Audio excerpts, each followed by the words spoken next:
Bonjour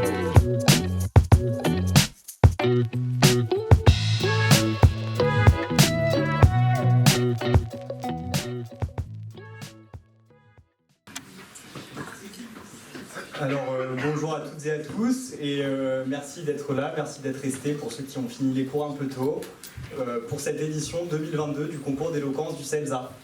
On a donc proposé aux candidats, l'asso culturiste, qui est l'asso culture, de réfléchir sur le sujet suivant, marquer l'histoire. Pour ce soir, on a la chance d'accueillir un super jury qui a accepté de se déplacer, de venir dans les murs du CELSA pour participer à ce concours d'éloquence. C'est une première, donc je vais vous demander de les remercier. Et parmi nous ce soir, on compte Xavier Autain, avocat au barreau de Paris.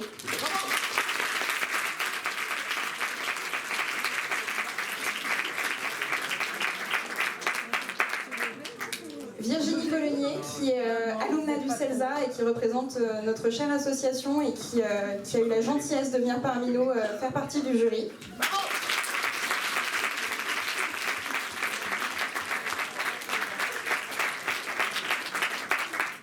Nous avons la chance d'accueillir François Saltiel, qui est journaliste et producteur sur France Culture ce soir, donc je vous demande de le remercier.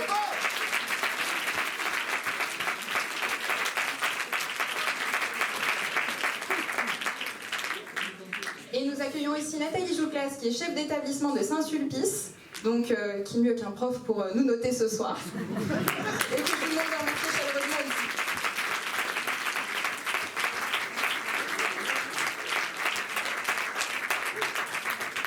Et pour ceux que ça intéresse, moi je m'appelle Louise Rouxel et à côté nous avons Comme Parents et nous sommes présidents des Culturistes.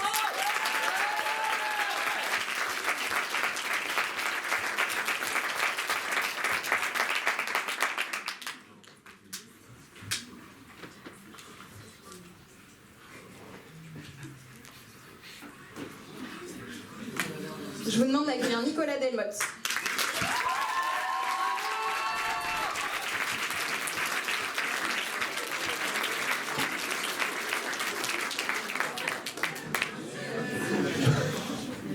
Un amphi pour moi tout seul. Vous savez pas à quoi vous vous exposez, les gars. Alors, marquer l'histoire. Marquer l'histoire. Vaste sujet, aussi musical que mystérieux. De quoi est-ce qu'on parle, au juste? De l'histoire, avec un grand H. De l'histoire des grandes et des grands de ce monde. Des grandes personnes, sur les épaules desquelles il faudrait se jucher si on veut faire partie, nous aussi, de la grande histoire. De l'histoire avec un petit H, de l'histoire minuscule, de l'histoire des insignifiants et des insignifiantes perdus dans le flot du temps. Et puis marquer, qu'est-ce que ça veut dire? Est-ce que c'est un infinitif? Est-ce que c'est un impératif? Marquer l'histoire, se voit-on, intimer, comme si nous faisions la course aux majuscules. Parfois ce sont les autres qui l'exigent de nous, comme la mère du protagoniste dans La promesse de l'aube, qui, désespérée de n'avoir pas pu réaliser ses propres ambitions, étouffe de leur poids l'innocence de son fils. Parfois, nous nous faisons notre propre bourreau, au cœur de l'insomnie, harcelés par les questions existentielles. Qu'est-ce que je fais là? Quel est le sens de ma vie? Qui ne s'est pas redressé, couvert de sueur, pour les chasser dans un geste fiévreux? Quel fou, quelle folle n'a pas cadenassé ses espoirs derrière cette aspiration inaccessible? Combien d'artistes, fermement accrochés à leurs rêves, sont morts dans l'indifférence, la solitude et le désespoir. Marquer l'histoire. Dans les traits que je n'ai jusqu'ici qu'ébauchés, on distingue la silhouette de l'ambition. Chercher à marquer l'histoire, c'est vouloir donner du sens à sa vie. C'est faire comme si marquer était un verbe d'action. Et en d'autres termes, c'était comme si, pardon, excusez-moi, je me reprends. C'est faire comme si marquer était un verbe d'action, en d'autres termes. Et que l'histoire, avec son grand H, était l'objectif suprême. Partant du principe que l'histoire majuscule n'est que la geste des grandes femmes et des grands hommes, des sentiments contradictoires nous envahissent. On les admire. On est intimidé. Et parfois, on est envieux. On se sent presque illégitime à fouler la même terre qu'eux. Debout près des géants, on se sent tout petit. Alors, en grandissant, une obsession nous prend. Ma propre histoire, ma vie minuscule, que vaut-elle à côté des grandes? Ces pensées venimeuses sont un danger. Prenons un exemple. Robert est un jeune Américain né en 1904 dans une riche famille new-yorkaise. Il fait montre d'un talent extraordinaire pour les sciences. Il reçoit l'éducation des tout meilleurs physiciens. Et en 1943, il est repéré par le gouvernement américain qui lui propose une mission secrète. Prendre la tête d'un laboratoire à Los Alamos, s'entourer des esprits les plus brillants de son temps et développer une nouvelle forme d'arme qui mettrait fin à la guerre. Robert hésite. On lui propose de financer ses recherches, l'œuvre de toute sa vie. On lui propose de devenir l'artisan de la paix. Séduit par la proposition, Robert accepte. Il se met au travail, lui qui rêvait de développer une nouvelle forme d'énergie pour servir l'humanité. Et 2 ans plus tard, d'après ses propres mots, il est devenu la mort, le destructeur de monde. Dans cette interview, vous avez peut-être vu cette toute petite minute disponible sur YouTube. Un regret indicible se peint sur le visage de Robert Oppenheimer. Le regret d'avoir marqué l'histoire. En réalité, qu'on le veuille ou non, marquer l'histoire n'est pas un verbe d'action. Ou plutôt, nous ne sommes pas vraiment des acteurs. Quel orgueil. Quel orgueil de croire que nous pouvons marquer l'histoire comme nous l'entendons. Que nous ne sommes pas des vermines insignifiantes, des petits tas de cellules grouillantes que l'envie, la colère, la peur ou l'amour font danser comme des marionnettes. L'avenir est incertain. Et nous ne sommes rien dans l'immensité du monde. À tout prendre, ce n'est pas nous qui marquerons l'histoire avec sa grande hache. C'est elle qui nous marque comme on marque un condamné. Alors, quoi? Faudrait baisser les bras? Renoncer à ses rêves? Laisser l'entropie gagner et disperser nos consciences aux 4 vents? Si nous ne sommes rien, si l'avenir n'est jamais certain, sommes-nous à la merci de l'histoire? Et si le monde va mal, si l'histoire qu'on nous raconte n'en est pas une belle, alors qu'est-ce qu'on fait? Je me tourne vers mon conteur d'histoire préféré, pour vous donner la réponse en laquelle moi j'ai confiance, en laquelle moi je crois. Je me tourne vers Tolkien. Oui, je sais. Tolkien qui écrit, devant la communauté de l'anneau, « Je voudrais que l'anneau ne soit jamais venu à moi, dit Frodon. Que rien de tout ceci ne se soit passé. » Et Gandalf de répondre, « Comme tous ceux qui vivent des heures si sombres, mais ce n'est pas à eux d'en décider. Tout ce que nous devons décider, c'est que faire du temps qui nous est imparti. » En fait, c'est la majuscule de l'histoire qui nous éblouit. Attirés par sa majesté comme des papillons de nuit par la flamme, nous volons autour, en cercle frémissant, en battant frénétiquement nos ailes de cire, torturés qu'elles soient si proches et en même temps si inaccessibles. Obnubilés par la lumière, nous nous projetons désespérément vers une histoire qui n'est pas la nôtre. Nous nous torturons, nous nous meurtrissons, nous sacrifions notre vigueur aux abysses béantes de nos vanités. Et nous en oublions de vivre. Voilà ce en quoi moi, je crois. Marquer l'histoire dans l'humilité de sa minuscule. C'est à la portée de tous. Devenir héros de sa propre histoire et faire preuve de l'héroïsme dont parlait Tolkien.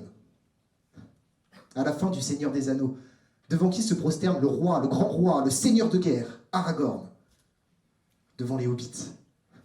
Devant ces tout petits êtres si fragiles, si opiniâtrement bons qui, du début à la fin de la guerre, n'ont eu de cesse de désirer la paix. Parce que la paix ne s'obtient pas à force d'acier, à force d'atomes, mais à force de cœur. Vivre. Marquer la petite histoire, l'histoire intime, c'est faire à chaque instant le choix de faire le bien. C'est louvoyer entre les vanités et les tentations, c'est lutter, dents serrées, contre le vent de l'existence qui souffle, dirait-on, toujours face à soi. Rebrousser le monde hostile, quoi qu'il en coûte, quoi qu'il advienne, parce qu'il n'est pas d'autre choix qui en vaille la peine. Les héroïnes, les vraies, ne font pas partie des mythes. Les véritables héros n'entrent pas dans la légende. Pourtant, ce sont eux qui marquent l'histoire. Ils relèvent leurs amis désespérés et les revigorent même contre leur propre volonté.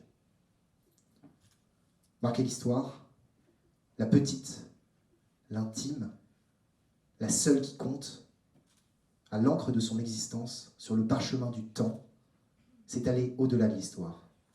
C'est choisir de fermer le livre. C'est avoir le courage de vivre.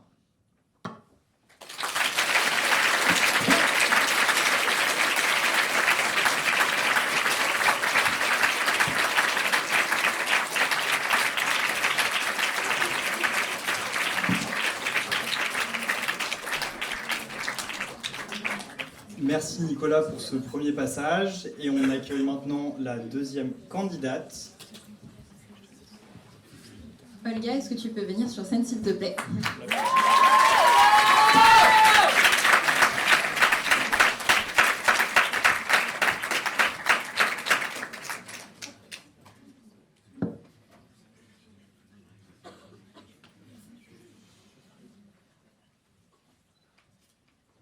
Lundi soir, 23h40, sortie vampirique de bouche de métro qui déploie sa mâchoire.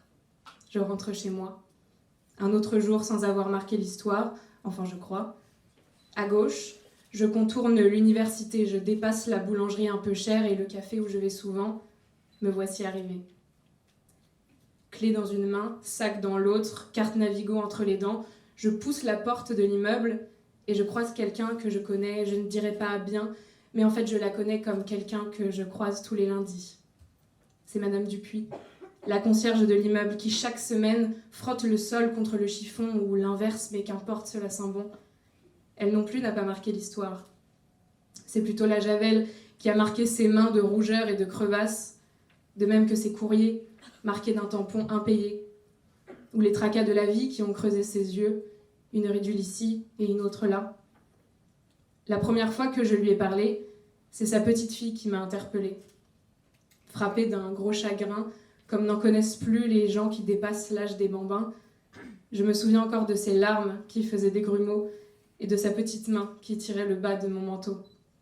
Ce n'est rien, encore un caprice, m'avait dit Madame Dupuis, l'air plus fatigué que tourmenté.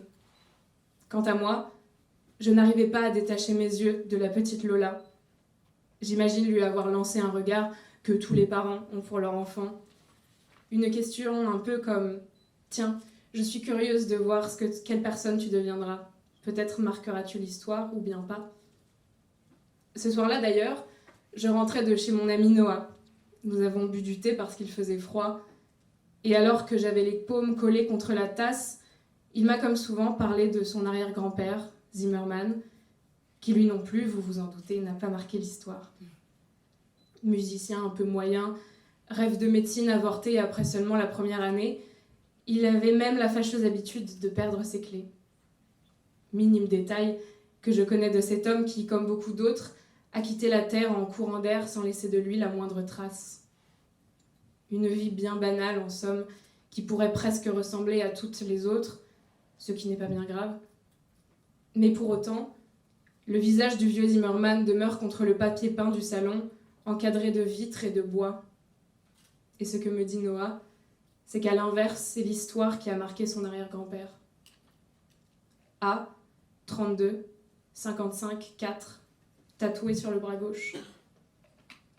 Sortant de l'appartement, étouffé de moquettes et d'histoires, je prends le boulevard Saint-Michel. Je le remonte ou bien le descends, enfin peu importe ce qu'on fait des boulevards. Et sur un trottoir, je m'arrête. Et au milieu des passants, me voici autre parmi les autres. Je vois un chapeau un peu étrange, une couleur de cheveux ni tout à fait blanc ni tout à fait pas, un parapluie qui goutte sur le sol. J'avance, dépasse les voitures à l'arrêt, mais les vélos me dépassent, des gens partout. Et chacun m'attire l'œil. Je crois presque qu'ils passent au travers de moi. Ça, c'est un défaut que j'ai. J'ai d'être un peu trop distraite par les petits détails aux alentours et ainsi me détacher d'un sujet pour un autre. Certains appellent ça de l'étourderie, d'autres disent que je ne suis pas à ce que je fais. Et je répondrai qu'effectivement, je suis plutôt à ce qui est. À droite, je prends la rue des Écoles, dépasse la Sorbonne et me voilà encore dans la masse que d'habitude on évite pour s'enfermer dans la nôtre. Et au contraire, voici que je m'y vautre. Des enfants qui courent à toute vitesse, énormes cartables sur le dos, des étudiants qui font la queue devant la filmothèque, et des touristes émerveillés devant Paris, qui me rappellent la chance que j'ai de vivre ici. Et tous ces gens prennent tellement de place en existant que je ne peux les ignorer. Même en passant loin de moi, je crois qu'ils me bousculent, qu'ils m'interpellent, qu'ils me marquent. Et soudain, voici une amie à moi. Je l'ai rejointe où elle m'a trouvée, enfin bref, nous sommes là. Nous allons dans un bar que je connais, où quelques autres disent des poèmes, où quelques-uns boivent du vin dans cet endroit que j'aime. Plus de place. Voici 2 chaises qui craquent à côté de ceux que nous connaîtrons plus tard comme étant Annie et Marc. Ce dernier me parle de cinéma. Sa femme l'écoute et sourit. Elle doit l'avoir entendu plus d'une fois. Asseyons-nous ensemble, tiens, pourquoi pas. Au fil de la soirée, nous parlons beaucoup et Annie finit par me poser une question qui avait l'air de l'inquiéter. Et vous, comment vous la trouvez, la vie à 20 ans ? Mon ami répond qu'on nous fout un peu trop la pression. C'est vrai, quoi. Il faut trouver des stages, savoir ce que l'on veut faire plus tard, et avec un peu de chance, pourquoi pas, marquer l'histoire. Et puis, voici que je m'interroge sur le sens de tout ça. Chercher à marquer l'histoire, mais enfin pourquoi ? Proust, Charlemagne, Pythagore, Marie Curie, bref, celui ou celle qui vous plaît, ont certes fait de grandes choses, mais très honnêtement, qui d'entre vous rentre chez lui en pensant à des théorèmes de mathématiques ou à la dynastie carolingienne ? Et pourtant, je crois que malgré tout, ça nous tient à cœur. Sinon, pourquoi on se lèverait un dimanche matin pour aller en manif ? Sinon pour marquer l'histoire, ou du moins essayer de la changer un peu. Alors, je suis là pour vous rassurer. Et vous expliquer en quoi vous avez tous et toutes marqué l'histoire. Peut-être pas la grande, mais en tout cas celle de vos amis, de votre frère, de votre sœur, ou n'importe qui d'ailleurs. Et si vous n'y croyez toujours pas, voyez comment les autres vous marquent. Moi, dans une autre mesure, à l'échelle d'aujourd'hui, et bien qu'il n'ait pas marqué l'histoire, je repense à l'arrière-grand-père de Noah, à la chaleur de la tasse quand j'entendais parler de lui. Je pense à Madame Dupuis, et à la Javel piquant les yeux qui m'indique qu'elle est là et qu'on est lundi. Et même je pense à Marc et à Annie. Et vous aussi, vous avez sûrement ce boulanger que vous voyez tous les jours, ce professeur qui vous inspire par son cours, ou encore une voisine que vous trouvez belle et à qui vous voudriez faire la cour. Ainsi, je crois que la question n'est pas de marquer l'histoire. Et tant mieux d'ailleurs, ça nous enlève un sacré poids de ne pas avoir cette mission. Mais en revanche, je crois qu'il est bon de se demander qui je marque par mon histoire et qui me marque de la sienne. Je crois que la vie est ainsi faite. Voici la fin de ma déambulation. Je suis dans les bras de mes droits. Et pour m'endormir, pas besoin de me conter des histoires. Il suffit que je me rappelle celles que j'ai entendues aujourd'hui. Je les compte sur mes doigts. Je vous les ai racontées. Elles étaient au nombre de 3. Alors, sans avoir la prétention de faire un discours qui vous aura touché, je ne vous dirai que ceci. En sortant du CELSA, prenez garde à qui vous croisez, car si vous y prêtez un peu d'attention, leurs histoires pourraient vous marquer.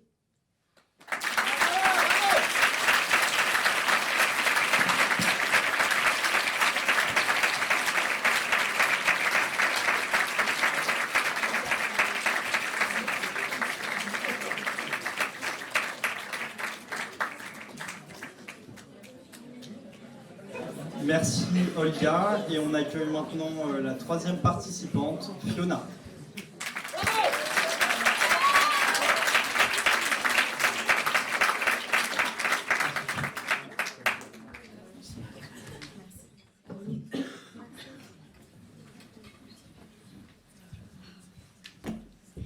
Celsiens, Celsiennes, on vous oubliera tous.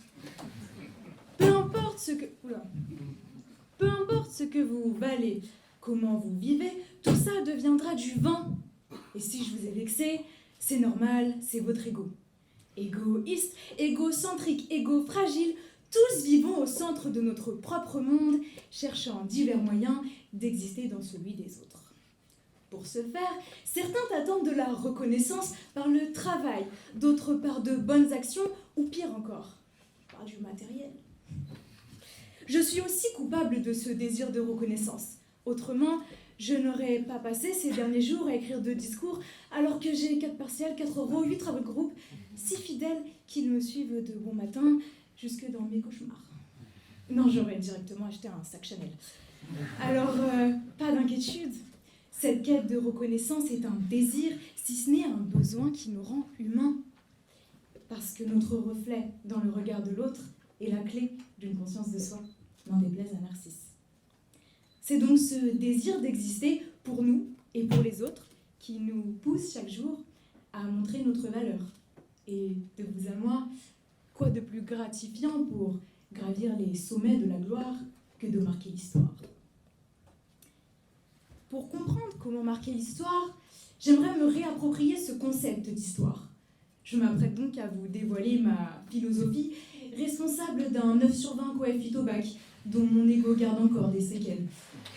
Heureusement pour lui, j'ai eu 20 en histoire. Ma mère voulait que je le précise. Quel merveilleux concept donc qu'est l'histoire, qui est né de la volonté de l'homme de connaître son passé pour mieux comprendre son présent.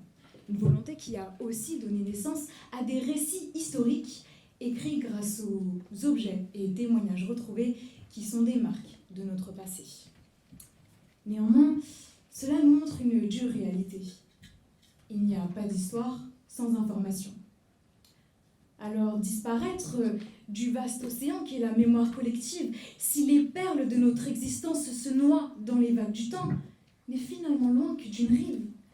Il y a bien quelques hommes et femmes clairement tombés dans l'obscurité car nous n'avions pas mis la lumière sur leurs traces. Certains ont finalement goûté à la gloire des années après leur mort, d'autres, on ne les connaît toujours pas. Preuve étant qu'on découvre encore chaque année de nouvelles marques de notre passé. Mais qu'avons-nous à apprendre de ceux dont les empreintes sont restées contre vents et marées, ceux qui ont marqué l'histoire? On connaît bien ceux qui l'ont marqué par leurs nombreuses conquêtes, Alexandre le Grand, Napoléon, Casanova, ou les rois qui ont écrit les frontières de la France et son prestige culturel. Je pense à notre star internationale, représentant sans doute des gros égaux, car seul roi au monde à s'être autoproclamé roi soleil. Petite, quand on me demandait ce que je voulais devenir plus tard, je disais Louis XIV. Mais marquer l'histoire est aussi une affaire de conviction et de grandes idées. Simone Veil dans sa lutte pour le droit des femmes, Victor Hugo contre la peine de mort ou Marie Curie pour la science. En passant le présent au prisme de leurs idéaux, ces personnages ont prouvé que paroles et prouesses qui rassemblent les foules ou mobilisent les esprits sont récompensées d'une place au Panthéon. Mais on pourrait se demander si de nos jours, marquer l'histoire est encore un projet à cultiver ou seulement la germe d'un désir illusoire. Nous sommes tellement nombreux, 8 milliards, insignifiants face à l'immensité de l'espace, et pire encore, nous sommes éphémères. Et vu les derniers allers-retours du jet de Taylor Swift, on pourrait laisser la place encore plus vite que prévu. Mais, Celsiens, Celsiennes, tout n'est pas perdu. Il reste en effet un moyen de rentabiliser notre temps sur Terre et de marquer l'histoire. Car l'histoire avec un grand H ne serait rien. Rien sans toutes les petites histoires des hommes qui la composent. Composer ce roman fait donc de nous des personnages dont chaque récit compte. Comptez alors que, si l'histoire de tous vous intéresse, les histoires de chacun valent le détour. Je pourrais vous parler de ces personnes qui, à un moment donné, sont entrées dans mon histoire pour y rester ou simplement m'y enseigner quelques leçons. Sans elles, je n'aurais jamais appris qu'il ne faut pas abandonner par peur de l'échec ou faire du trampoline après une raclette. Mais s'ajoutent aussi mes modèles du quotidien, héros sans cape capables de me convaincre de relever des défis comme celui d'être face à vous aujourd'hui. Ceux-là ont gagné ma reconnaissance éternelle, le temps d'une histoire, la mienne, qui j'espère sera un best-seller d'ici 20 ans, parce que je le vaux bien. Alors même si désormais on parle d'une échelle plutôt que d'une pyramide, des génies vous diraient qu'elle a toute une grande. Et nous sommes tous d'accord ce soir pour dire qu'il y aura donc toujours de belles marques à laisser sur des cœurs brisés ou des égos blessés. Pour ça, rien de plus simple. Vous pouvez les épauler le temps du récit de leurs épopées. Après tout, ôtez une épine de leur existence et vous ajouterez du sens à la vôtre. Enfin, par des paroles chaleureuses, un brûlant intérêt, ou écoute à chaud de discours enflammés, vous pouvez créer une étincelle dans l'histoire d'une personne. Et qui sait, même si nous ne sommes que des figurants de l'histoire avec un grand H, ou des personnages secondaires dans l'histoire des autres, nous pouvons encore faire en sorte d'y laisser une page agréable, apaisant des cœurs meurtris et nourrissant l'histoire des vies. Merci.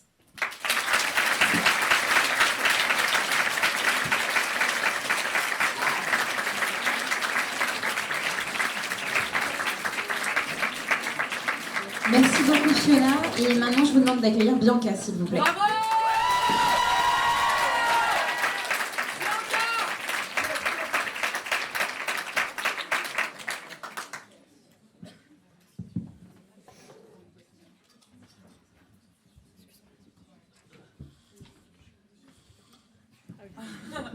C'est mieux quand c'est moi.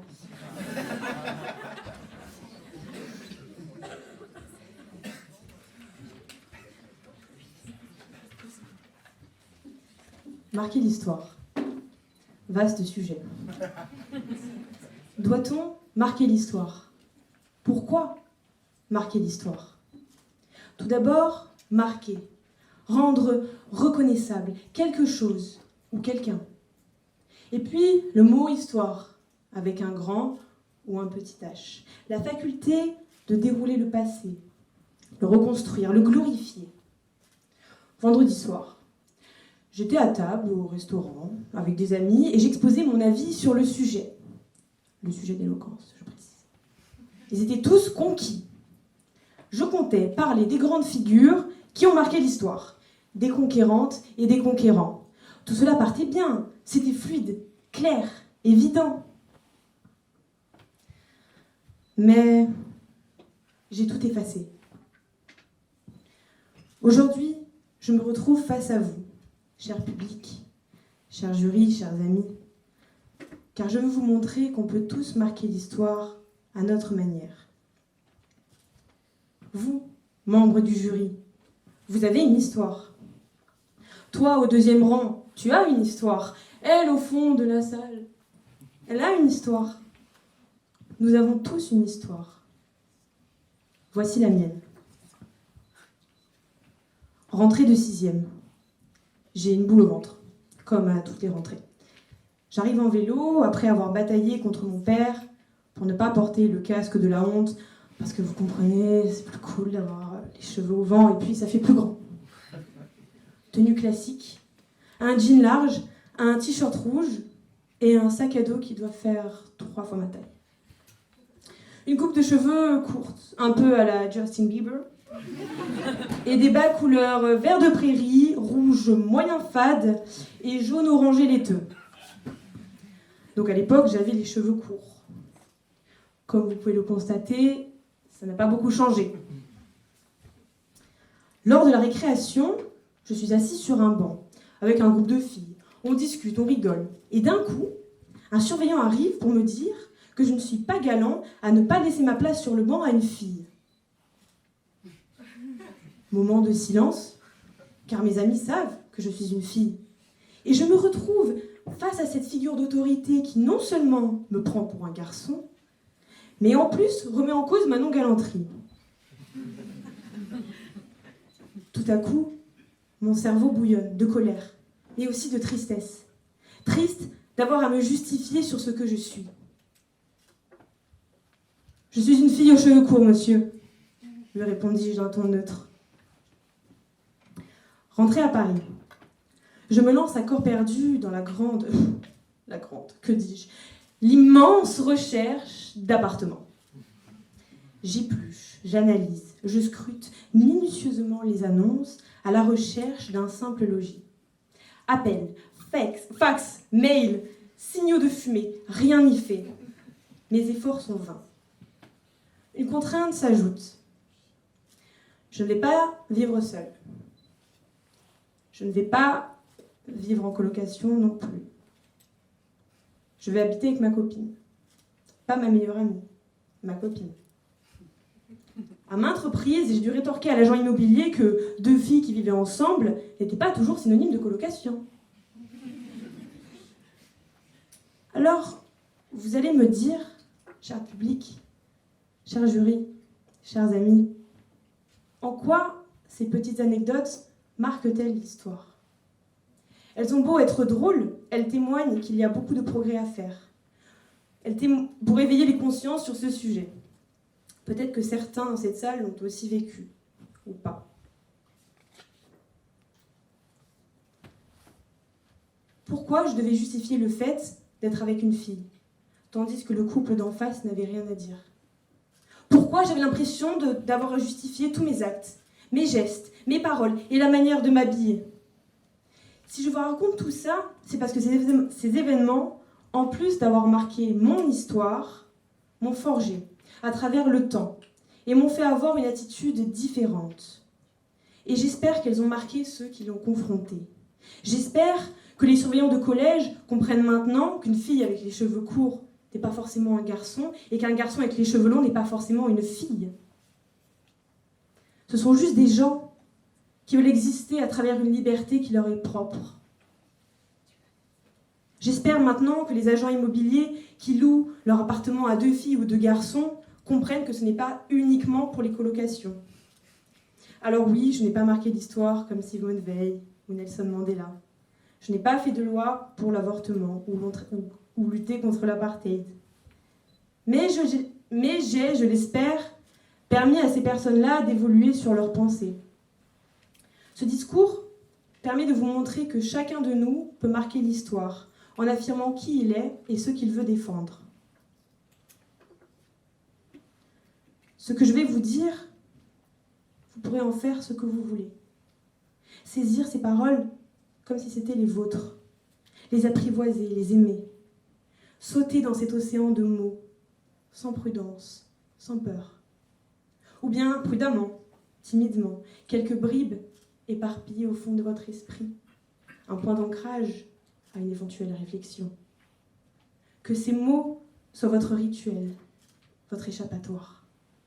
Ils sont là, je vous les offre. Et peut-être qu'avec eux, nous pourrons marquer de nos combats l'histoire. Ou pas, à vous de voir. Pour terminer, je vous laisserai avec les mots de Gustave Mahler qui résonnent en moi, pour m'aider chaque jour à marquer un peu l'histoire à ma manière. Plus que jamais, la soif de vivre me tient au corps. Plus que jamais, je trouve agréable la douce habitude d'exister. Comme il est absurde de se laisser submerger par les tourbillons du fleuve de l'existence, qu'est-ce donc en nous qui pense et qui agit ? Comme c'est étrange.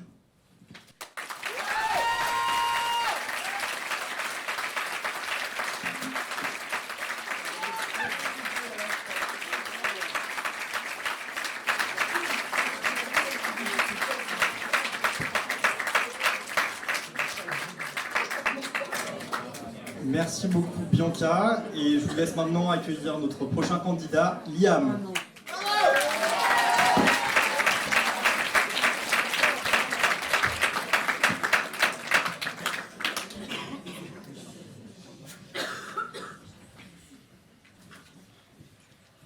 Jacques Brel était laid.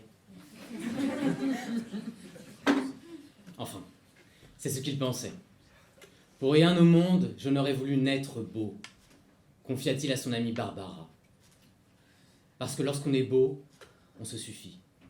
Et en vieillissant, on se fait suffisant.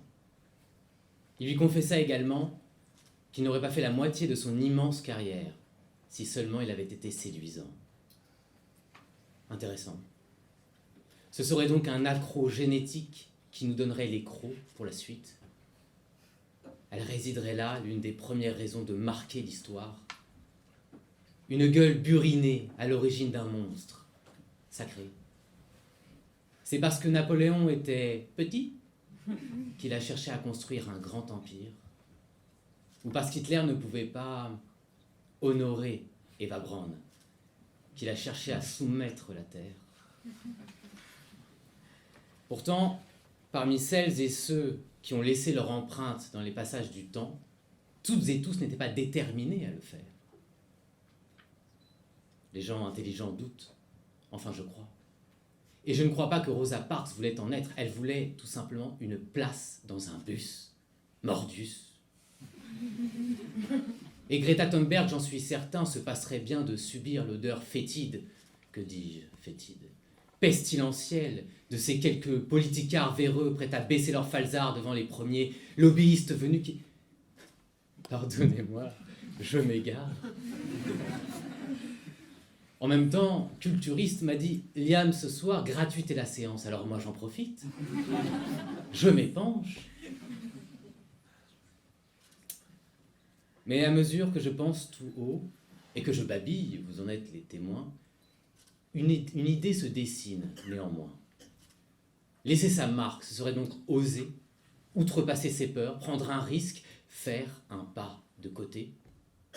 J'en veux pour preuve ces vikings prêts à s'aventurer aux confins de leur monde, quand bien même leurs propres oracles ne leur prédisaient que la mort, dans une cascade sans fin gardée par des monstres gigantesques.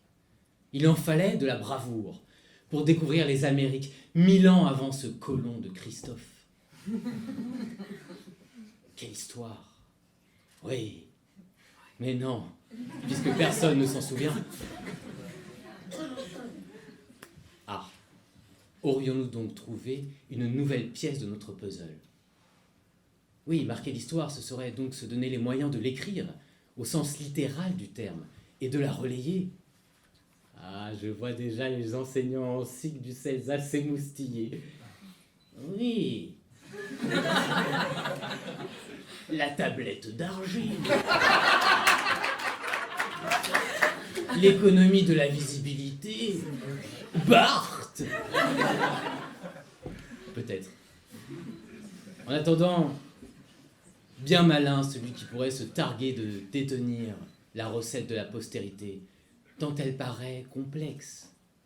Oui, la griffe indélébile sur le temps, c'est une myriade de possibilités, une kyrielle de facteurs qui s'entrechoquent jusqu'à trouver du sens, jusque dans l'insensé. Tenez, par exemple, c'est un pied de nez cocasse de la vie, Eminem, plus grand rappeur de tous les temps, homme blanc dans une discipline afro-américaine. Et Tiger Woods, afro-américain, plus grand golfeur de tous les temps, sport blanc, parbleu. Mais la postérité, c'est aussi une réplique à la fin de l'envoi. Je touche. C'est une langue qui vit et résonne encore. Alea iacta est. C'est un son. C'est une posture. C'est un rythme. Ces soirées-là. Oui, c'est aussi ce genre de bide. Mais parmi tous ces illustres, Yannick, si tu m'entends, j'ai discerné une chose. Si j'ai le sens du détail, vous avez celui de l'inclusif, chers organisateurs et organisatrices. Faire côtoyer le grand H de l'histoire, avec la minuscule de la petite, me rappelle cette aventure méconnue de cet enfant qui n'a pas connu son père et qui, abandonné très tôt par sa mère, a tout de même réussi à s'extirper des sables mouvants de la misère, a combattu sans relâche sa peur de la foule et du jugement, jusqu'à même oser se présenter à vous, présentement. Oui, l'histoire m'a marqué au corps et au cœur avant même que je ne cherche à la marquer en retour. À mon échelle, bien entendu, je suis les mots et les préceptes de mon mentor, Hercule, Savinien, Cyrano dit de Bergerac. Mon petit, sois satisfait des fleurs, des fruits, même des feuilles, si c'est dans ton jardin à toi que tu les cueilles. Puis il advient de triompher un peu par hasard, ne pas être obligé d'en rien rendre à César, vis-à-vis de soi-même, en garder le mérite, bref, dédaignant d'être le lièvre parasite, lors même qu'on n'est pas le chêne, ou le tilleul ne pas monter bien haut peut-être, mais tout seul. Oui. mesdames, messieurs, mes amis, depuis le temps qu'on se connaît, ça fait quoi? Bien 5 minutes. Pardonnez-moi si je babille encore. En même temps, culturiste m'a dit Liam ce soir, gratuité la séance. Alors moi, j'en profite. Je m'épanche. À dire vrai, ce n'est pas une opposition que j'ai vue ce soir. J'ai simplement cru en ce petit H qui survit, qui apprend, qui grandit, jusqu'à un jour peut-être, pourquoi pas, se faire majestueux, majuscule. Après tout, ce sont bien de petites histoires qui forment la grande, comme notre révolution. Et c'est vrai, c'est parfois aussi la grande qui aimerait se faire toute petite, maudite collaboration. Allons bon. Après ces quelques circonvolutions autour d'un thème riche auquel j'espère avoir apporté ma pierre, je crois qu'il est temps pour moi de tirer ma révérence. Mais avant, j'aimerais tirer mon chapeau auprès de toutes celles et ceux qui ont foulé foule et fouleront ce parterre. Oui, demain nous aurons fait notre histoire. Et nous serons plus fiers, plus forts, car nous l'aurons fait et nous pourrons le refaire encore. Et si je n'ai pas découvert la formule pour marquer l'histoire, j'aurais tout de même appris une chose ce soir. Oui, car à présent je sais par où commencer, puisque cela commence toujours par un pas de côté.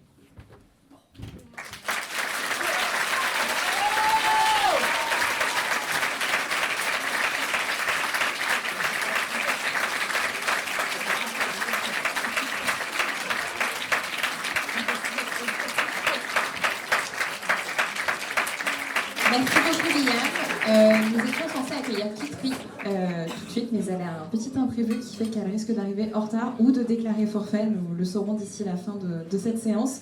Je vous demande donc d'accueillir en applaudissant bien fort Mathilde.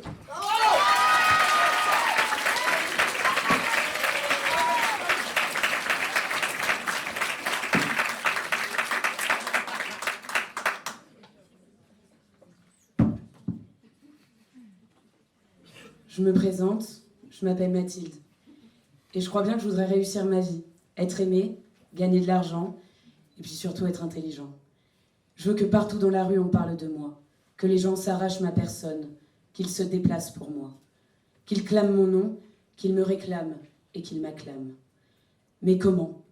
Comment faire pour que les gens aient à leur bouche notre nom, que leurs lèvres forment notre doux prénom?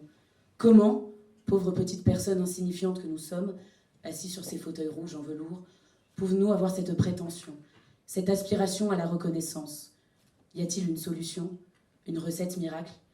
Est-ce qu'il faut avoir ce je ne sais quoi qui se révèle finalement être un grand quelque chose pour être plus qu'une chose éphémère, plus qu'un énième humain qui vit sur cette terre, mais qui ne fait qu'essayer de survivre, tant bien que mal en attendant son trépas? Mesdames, Messieurs, chers membres du jury, auditeurs, spectateurs, bonsoir. Ce soir, c'est à vous que je pose cette question, et c'est moi qui vais tenter d'y répondre tant bien que mal. C'est donc cette attente de bénédiction de la part de l'histoire que l'on veut tous, ou du moins que l'on essaye tous d'avoir. On essaye de la prendre, de l'attraper, de s'en saisir ne serait-ce que d'un minuscule bout pour se consoler de notre finitude. Mais rassurez-vous, lorsque je parle d'histoire, je ne parle pas seulement de la grande histoire, celle avec un grand H, celle avec qui nous avons passé un grand moment de notre scolarité, celle-là même qui tient en son sein plusieurs destins, celle qui expose des fragments de vie d'hommes et de femmes qui l'ont construite, patiemment, vaillamment, au cours de plusieurs événements. Je parle aussi de nos histoires, à nous, celles qui appartiennent à nous et nous seuls, celles qui sont écrites par nos propres choix, celles qui évoluent à chaque instant au gré de nos actions. On fait souvent la distinction entre les deux, comme si l'une était plus grande, plus importante que l'autre, comme si l'une avait le droit d'être racontée, d'être apprise bêtement par des étudiants, parce qu'elle relate des bouleversements qui servent souvent à expliquer le monde dans ce moment. Mais il n'y a pas une histoire qui rassemble tous les hommes. Des histoires, il y en a des milliards. Cette distinction, en fait, je crois bien qu'elle nous rassure, parce qu'elle nous assure de croire que les choses du quotidien sont insipides, qu'elles ne valent 3 fois rien. Ça nous permet de relativiser, de nous dire que ce que l'on vit est insignifiant, que les tracas du quotidien, les questions existentielles que l'on se pose lorsque l'on a 20 ans, lorsque l'on a l'impression de gaspiller le temps, ne sont que broutilles, pas cotilles, à côté des vrais combats, des odyssées qu'ont vécues nos grands-parents. Mais paradoxalement, une fois cette distinction faite dans nos têtes, subsiste une idée, une intime conviction qui nous appelle à l'action. D'un coup, d'un seul, on voit le monde différemment et on comprend que celui qui marche dans la rue nonchalamment, que celle qui regarde à travers sa fenêtre bucoliquement, que celui qui attend dans la queue du supermarché ou encore celle qui est accoudée au bar et qui boit son énième verre de rosé, tiennent tous encore debout parce qu'ils sont persuadés qu'au fond du bar, au coin de la rue, à la sortie du métro, quelque chose les attend, quelque part. Je crois qu'on est tous un peu persuadés d'être uniques, différents des autres, de cet amas de gens qui a l'air de vivre des choses normales, voire plutôt banales, alors que nous, on est différents. On a l'impression de vivre des choses que personne ne vit, de ressentir des émotions inédites, de comprendre des phénomènes que personne d'autre ne peut comprendre. Ce sentiment, je l'ai eu plusieurs fois. Cette unicité, j'en ai usé pour me rassurer. C'est un mensonge auquel on s'accroche pour ne pas sombrer. On a nos spécificités. Personne ne peut nous concurrencer sur notre propre terrain de jeu. Les attitudes dissidentes, ces traits de caractère que l'on se prête, nous rendent notre individualité. Comment avancer si on est persuadé d'appartenir à une masse informe, d'être comme les autres, ni plus ni moins? Chaque personne que l'on côtoie dans les transports, que l'on écoute à la terrasse des cafés, que l'on voit déambuler dans les rues, chacune de ces personnes marche avec pour compagnon de route l'envie. C'est elle qui nous maintient en vie. C'est elle qui chaque matin nous prend à la sortie du lit et nous dit « Et si aujourd'hui tu devenais le héros de ta vie ?» Ne pas rester un visage flou dans la mer géante qu'est l'humanité, se différencier, sortir du lot, cette soif de reconnaissance, elle est là depuis notre naissance. L'envie, elle nous incite à marcher, à courir, toujours plus vite, pour échapper à cette masse qui peut nous aspirer. Éviter, absolument, de se faire happer par elle. Pour aller au bout de ce périple, il faut avoir l'envie aux tripes. Il ne faut pas seulement être motivé par les fruits que nous apporte la célébrité, mais il faut réussir à déterrer ce qui nous anime. Pour certains, elle est évidente. Ils savent, c'est clair, c'est limpide comme de l'eau de roche. Elle s'impose à eux comme une sorte de vérité. Pour d'autres, c'est plus compliqué. Mais c'est pour cela qu'il faut continuer à creuser. Cette réponse, elle ne se trouve pas écrite entre deux lignes d'un livre rangé dans une bibliothèque. Elle ne va pas non plus vous apparaître sous la forme d'un miracle ou se poser devant vous comme un simulacre. Non, il faut la chercher, il faut gratter, se salir les ongles, expérimenter, vivre des milliers de situations. Mais une fois trouvée, il faut la conserver, précieusement. On n'a plus d'autre choix que cette vérité. Notre vérité, à nous.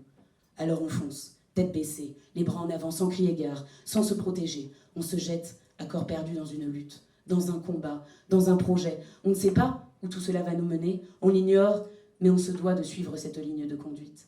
Faire ce que l'on aime, ce qui nous anime, coûte que coûte, comme s'il était question de vie ou de mort. Jouer au théâtre comme si c'était la dernière fois. Filmer ce que l'on trouve beau, prendre des photos dans un studio, écrire, chanter, comme si on ne pouvait pas s'en passer. Sans ça, on mourrait sous les amandiers. Il faut vivre, chaque instant comme si c'était le dernier. Parler comme si notre parole était animée de notre dernier souffle. Et quand, seulement quand on est à bout de souffle, on s'éteint, le sourire aux lèvres, en pensant avoir fait ce que l'on devait faire. Vivre ce que l'on avait à vivre, sans regret aucun. On a fait ce qu'on aimait, ce qui est nécessaire à notre vie sur Terre. Sans ça, on n'aurait pas pu survivre. Sans ça, respirer n'aurait pas été possible. Il le fallait, oui, il le fallait se lancer à corps perdu, dans une quête éperdue de vie. De vivre chaque moment, comme si la mort était en permanence au coin de la rue. Et c'est comme ça, je crois, qu'on se souviendra de nous, à n'importe quelle échelle, internationale, nationale, familiale ou personnelle. C'est une quête qui de tout temps a existé et qui ne cessera jamais de battre dans les tempes des hommes.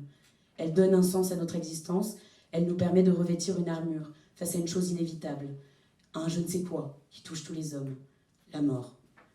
L'envie des hommes de marquer l'histoire, de marquer leur histoire, se bat depuis toujours contre cet adversaire de taille. Comme une lionne assoiffée de sang, elle lui saute au cou. Même si ce combat a un coût, ce désir nous permet de rester vivants. C'est un défi permanent. Mais un jour, la bataille est terminée. Quelqu'un vient frapper à notre porte et nous porte un coup fatal. Le souffle coupé, l'envie qui nous animait, s'est envolée pour se diriger vers d'autres corps. C'est notre cher Chaplin qui le disait, marquer l'histoire, c'est la conquête de l'impossible. Rien n'est éternel. Même les bâtiments, les livres qui continuent à exister et à perdurer après la mort de leurs constructeurs, sont voués à disparaître.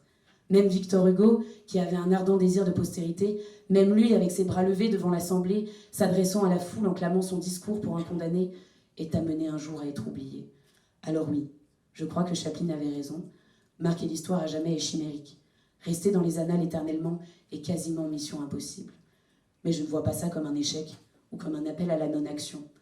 Je crois, en fait j'en suis même sûre, que ça rend nos existences encore plus intenses, que ça nous permet peut-être de l'aborder avec moins de prétention.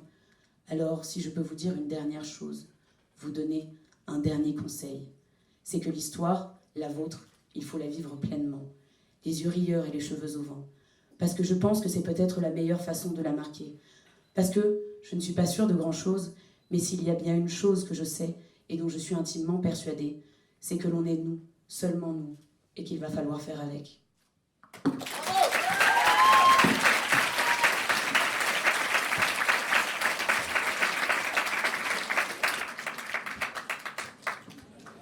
Merci beaucoup Anaïs. Je vous demande d'accueillir Pierre qui sera notre dernier candidat.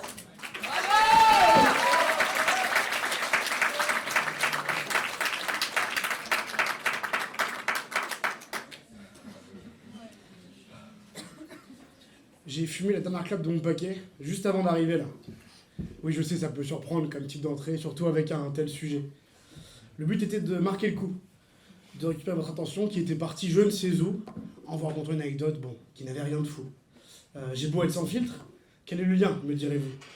Pensait-il vraiment faire un tabac avec cette intro fumeuse? L'histoire concerne pourtant bien plus les Gaulois que les Gauloises. Eh bien, figurez-vous qu'il existe bien une connexion des plus fines. On dit souvent, quand on gravite un peu autour du milieu très en vogue de la nicotine, oui c'est mon cas, j'ai beaucoup d'angines, la preuve en est, on dit donc que c'est la première la meilleure. On va même jusqu'à la retourner pour en faire celle du bonheur. On parle toujours des premiers d'ailleurs, des premières fois, des premiers succès, des premières arrivées. On dit tout le temps, on retient tout le temps la date de la première fois qu'une telle personne a fait ci, qu'une telle personne a fait ça. C'est toujours les premières fois qui marquent l'histoire. Chers amis, professeurs, membres du jury, bonsoir. Aujourd'hui, je vais te parler de nos dernières fois. La dernière fois qu'on a fait des pas, qu'on a marché devant sa maman ou son papa, qu'on a fait pipi debout sans en mettre partout. Personne n'était là pour nous féliciter. Heureusement d'ailleurs, sinon ça serait un peu chelou. Pourtant, c'est ces premiers événements de nos vies qui marquent notre histoire personnelle. Lequel de nos milliers de pas au cours de nos vies va-t-on féliciter, si ce n'est le premier?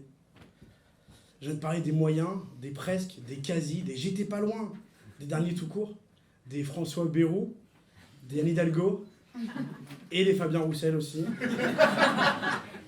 Et tous ceux qui ne passent pas le premier tour. Parce que j'en ai marre des premiers, je préfère raconter l'histoire des éternels oubliés. Alors oui, un dernier arrivé au JO n'aura jamais son nom écrit au-dessus d'une station de métro. Et on est à l'abri, pour l'instant, de se balader dans la rue Anne Hidalgo, rue qui sera assurément piétonne et accessible au vélo, quand même. En attendant, je regrette de pouvoir faire la fête place des victoires, mais jamais place des défaites. Je vais te parler de ceux qui ne marquent rien d'autre que leur nom sur la liste, aussitôt arrivés, aussitôt oubliés, de la dernière gorgée de bière chaude et débulée, tandis que la première nous désaltère. De celui qui s'était inscrit à une course plein d'espoir, mais qui voit la voiture balayer ses déboires. Ils ne se battent pas dans l'espoir d'un succès. Lorsqu'ils sont sur la ligne en partance vers l'arrivée, ils savent que c'est perdu d'avance. Mais c'est bien plus beau lorsque c'est inutile. Je dois vous avouer que la performance de l'énième Kényan qui remporte le marathon de Paris en 2 heures m'intéresse moins que celle de mon oncle. Qui n'a peut-être pas fini premier, mais qui l'a fini quand même. Alors qu'à la question fromage ou dessert, celui-ci répond les deux avec un café et une clope. Pourtant, son nom n'apparaîtra dans aucun journal. Et puis, des gagnants, il n'y en a qu'un. Des perdants, il y en a plein. Parler des perdants, c'est donc parler de tous et de tout. C'est parler un peu de moi, c'est vrai. Et surtout beaucoup de vous. Parler des perdants, c'est parler de ceux qui vendraient leur mère pour marquer l'histoire. Mais si, vous les connaissez. Ceux qui n'ont pas envie de perdre, mais qui nous donnent l'impression d'être nés pour ça. Ceux qui veulent à tout prix marquer l'histoire au feutre indélébile, alors qu'il ne leur reste qu'un crayon mal taillé. Ceux qui transforment les j'aurais pu en j'aurais dû. Tenez, par exemple, imaginez vous êtes Premier ministre de la France et c'est votre plus grande fierté. À votre sortie, vous avez 4% de taux de popularité. C'est un peu plus compliqué malgré votre ligne de conduite. Attention, toute ressemblance avec des personnes existantes serait purement fortuite. Bref, vous vous dites quand même, c'est dommage, j'ai pas eu assez de gloire pour marquer l'histoire. Imaginez maintenant que par la plus grande des chances, vous avez la double nationalité française et espagnole. Encore une fois, je vous le rappelle, tout ceci n'est qu'une fiction tirée de vieux manuels. Aveuglé par la gloire, vous allez donc à Barcelone tenter votre chance. Mais à quoi bon tenter une dernière valse au pays du flamenco? Une dernière danse qui va vous enfoncer un peu plus loin de la surface. Des dédicaces et de la vie de mère que vous étiez imaginé dans un futur coriace avec audace. On est là, on se regarde dans la glace, dans un palace, alors qu'on est une limace inefficace. Oui, je sais, j'ai tapé rime en as sur internet. C'est normal s'il y a des incohérences as. Ainsi, malgré notre envie de la marquer, c'est finalement l'histoire et sa grande hache qui finissent par nous couper. Tout ça pour dire que oui, c'est compliqué de vouloir être César, alors qu'on finit souvent Pompée. Il voulut être César, il ne fut que Pompée. Que Pompée? Mais c'est déjà très bien, mon petit Georges. Je ne sais pas si ça suffit à notre Premier ministre factice, en tout cas, moi, ça me suffit. À votre avis, pourquoi on veut être César? C'est pour être Pompée, sinon quel intérêt? Si on fait des études de droit, c'est pour être avocat et Pompée. Pas juste pour être avocat, n'est-ce pas, maître? Sinon, que faudrait-il faire? Devenir un eunuque, avide de gloire et de fortune? Non, merci. Avoir une soif de gagner permanente et utiliser tous les moyens pour y arriver? Non, merci. Corrompre, faire des arrangements dans des petits papiers? La barbe. Être donneur de séné par désir de rhubarbe? Non, merci. Se faire présenter? Non, merci. Autant être un perdant, en fait. Marquer l'histoire, c'est pas mes histoires, ou c'est de l'histoire ancienne. J'ai pas envie de passer ma vie à essayer qu'on se souvienne de moi pendant quoi? 100 ans, 200 ans? Et puis l'histoire de quoi? D'une planète? D'un pays? D'une ville? Faire la une du quotidien d'Argenton-sur-Creuse? Pourquoi faire? De toute façon, à la fin, creuser son trou? Prolonger la durée de péremption de son caveau de quelques années après avoir rempli de fleurs son tombeau? Ça m'intéresse pas tout ça, moi de toute façon, je veux être incinéré, donc non. Aujourd'hui, c'est pas ma première fois. C'est sûrement même ma dernière, mais je suis quand même fier de m'être inscrit. Un bègue à un concours d'éloquence, c'est comme un alcoolique dans un mois sans dépendance. Alors oui, vous oublierez sûrement ces phrases, c'est normal, c'est les dernières. Une fois de plus, vous retiendrez les premières, quand j'avais dit que j'avais fumé d'un club de mon paquet juste avant d'arriver. C'est pour ça d'ailleurs que je vous les redonne en touffe, pour que vous les mettiez en bouquet. Merci.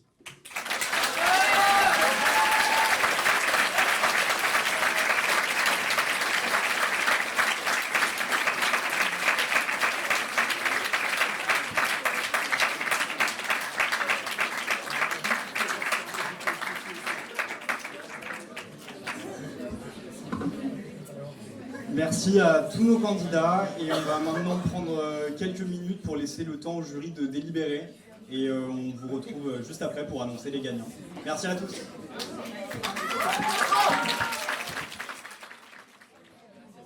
Avant de vous annoncer le vainqueur de ce concours et le meilleur espoir, nous voulions procéder à quelques remerciements. Tout d'abord, je voudrais remercier notre merveilleuse vice-présidente Colombe Ducatillon qui nous a beaucoup aidé dans tout ce procédé et qui, même si elle n'a pas présenté le concours, a été...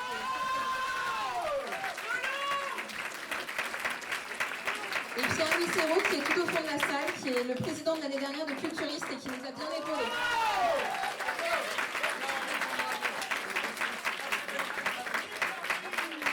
Et surtout, je voudrais demander à notre fabuleuse équipe de venir, et parce qu'ils méritent tous vos applaudissements, ils ont travaillé.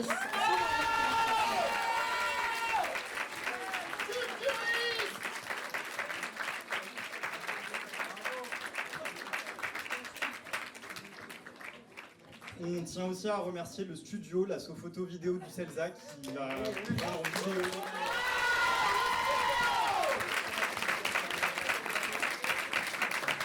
On remercie aussi l'administration, je ne suis pas éloquente, qui nous a beaucoup aidé aussi, ne serait-ce qu'avoir l'amphithéâtre 15 minutes de plus, c'est précieux, donc merci. Et en particulier, même si elle n'est pas là, Mégane Tridon, qui nous a beaucoup épaulés, et Catherine Joly, qui s'est battue pour que l'événement puisse avoir lieu ce soir, donc même si vous n'êtes pas là, merci beaucoup.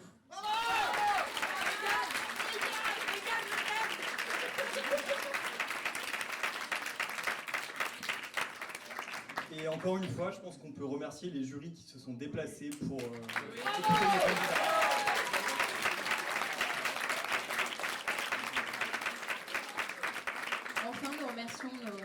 lauréats parce qu'ils se sont prêtés à un exercice très difficile devant une salle bondée. Donc on peut vraiment les applaudir très fort.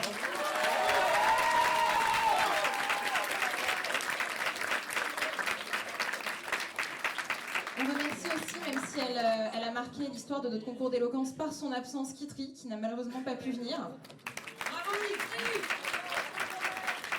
Et tous les membres tous ceux qui se sont présentés au premier tour, qui avaient préparé des textes et qui avaient franchement fait un super travail aussi. Donc on vous remercie beaucoup.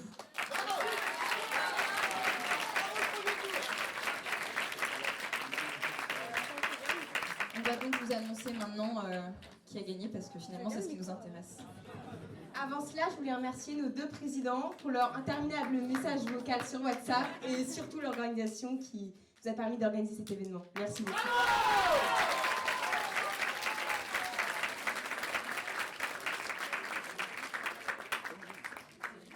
Bon, bonsoir à tous. Il me revient la lourde tâche désignée d'office volontaire par mes collègues de vous annoncer effectivement les vainqueurs. On commencera évidemment ce discours par vous remercier pour le travail que vous avez fourni. Le travail d'écriture est un travail difficile, je suis professeure de lettres. Oui, c'est très difficile d'écrire, donc vraiment bravo à tous les candidats qui se sont présentés et bravo aussi dans la façon dont vous vous êtes exprimés ce soir. C'est pas simple, le concours d'éloquence, c'est aussi le signifiant, c'est aussi le signifié. Merci Bart. Donc évidemment que cela concerne tout ça et ce n'est pas simple. Merci à Kitri aussi de son absence, puisqu'en fait ça nous a évité de tergiverser pendant des heures, parce que ce n'est pas simple de désigner des vainqueurs. Alors c'est tellement pas simple qu'on va déroger peut-être à la règle que vous aviez énoncée. Et vous avez tous gagné, bravo! Et nous n'avons pas su véritablement départir 2 candidats que nous avons donc nommés en 2e position ex aequo pour leur brio. Olga Pochon.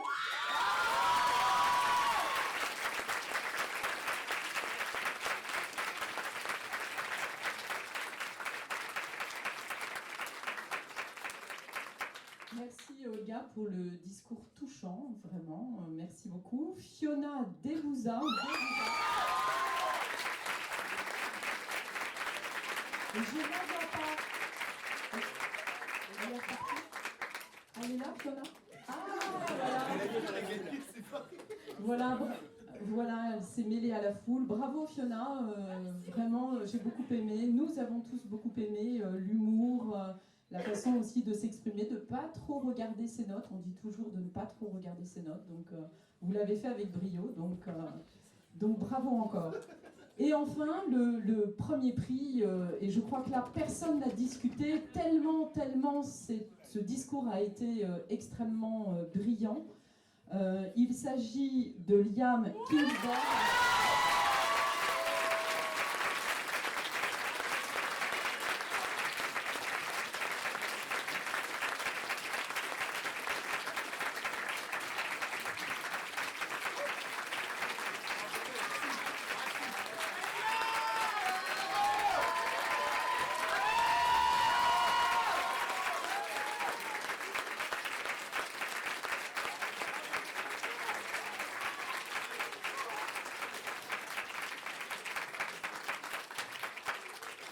Donc oui, Jacques Brel était laid, et bravo pour tacler un petit peu les professeurs.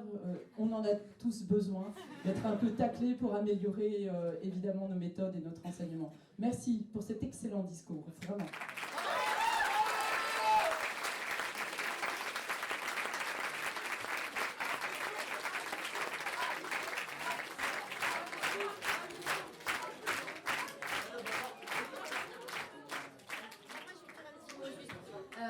Je me permets donc, au-delà de faire partie de l'association des alumni, j'ai eu la chance de passer quelques temps au CELSA aussi. Et je vous invite donc à faire partie de l'association parce que voilà, ça permet de... C'est gratuit. Qui a dit c'est gratuit tout à l'heure, voilà. C'est gratuit et c'est vraiment une source d'échange, d'enrichissement et vraiment je vous invite à liker, à LinkedIn, à tout ce que vous voulez pour que vraiment cette association grossisse. Il y a une belle équipe en place qui essaye vraiment de faire grandir ça au niveau international également depuis l'année dernière. Et c'est la force du CELSA, c'est cette solidarité, ce côté humain, c'est vraiment des valeurs extrêmement marquantes dans l'histoire. Et du coup, participer, et enfin voilà, je le rappelle, c'est le petit mot collectif de l'association des alumni du CELSA. Merci beaucoup pour ce bon moment ensemble.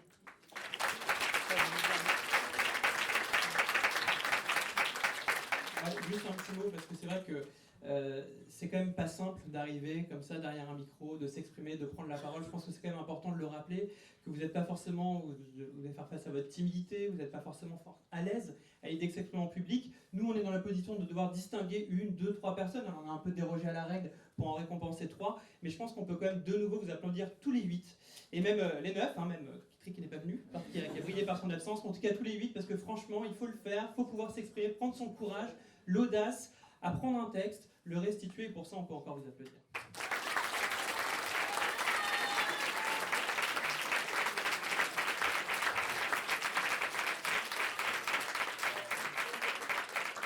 Alors, le mot de la fin, juste 2 remarques un peu personnelles. D'abord, je remercie Jeanne Fellen, voilà, qui m'a invitée. Donc, merci Jeanne, merci beaucoup.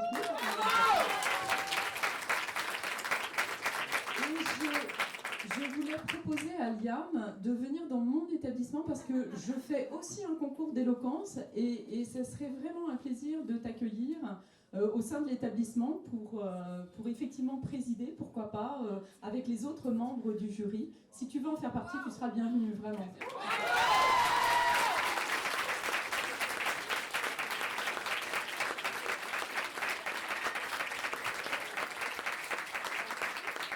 Merci surtout aussi au public d'être venu si nombreux, après avoir lutté contre ma magnifique billetterie Eloasso qui ne se mettait pas en place. Merci d'avoir tous été là, exté, étudiants du CELSA, professeurs. C'est vraiment un plaisir pour nous et c'est vraiment chouette de voir cet amphithéâtre plein devant nous parce que ça montre que cet événement a fonctionné. Donc c'est plutôt gratifiant pour notre équipe. Et puis surtout, qu'est-ce que ce serait un concours sans prix ? Alors pour le premier prix, on s'était mis d'accord pour offrir 2 places de théâtre du choix de la personne. Donc Liam, ce sera ce que tu décides. Nos trésoreries étant un peu à sec, c'est dans la limite de 80 €. Mais bon, tu verras ça avec le trésorier du BDE, il est juste là. Et nous avons donc 2 deuxièmes prix, et bien il y aura 2 cadeaux, pas gâteaux. Nous offrons un passe Paris Musée qui permet d'accéder à toutes les expositions de Paris gratuitement.